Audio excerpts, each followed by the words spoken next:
Nilagyan nila ng kaunting tubig ang loob ng mga bola. Ginawa nila ito sa lahat ng numero maliban sa 4 at 6.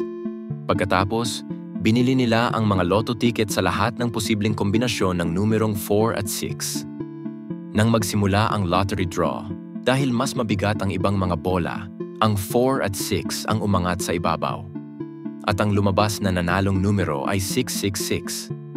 Dahil binili nila ang lahat ng posibleng kombinasyon, sila ang nanalo sa jackpot na nagkakahalaga ng 3 milyong dolyar. Pero paano ito naging posible? Naging posible ito dahil si Nick Perry, ang mastermind ng pandaraya, ay siya ring TV host ng naturang istasyon. Mayroon din siyang kasabwat na empleyado ng lottery na may access sa draw room. Bago ang draw, pinalitan nila ang mga bola na gagamitin. Ginawa nilang mas mabigat ang lahat ng bola maliban sa 4 at 6.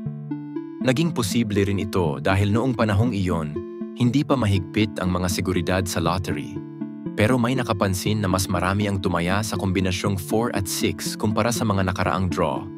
Mayroon ding tip na natanggap ang mga autoridad tungkol sa nangyaring pandaraya. Dito nagsimula ang isang malawakang investigasyon. Sa huli, napatunayan ang pandaraya na ginawa ni Nick Perry at ng kanyang mga kasabwat. Nahatulan siya ng 7 taon sa kulungan, pati na rin ang kanyang kasabwat. Ngunit nakalaya sila matapos lamang ang 2 taon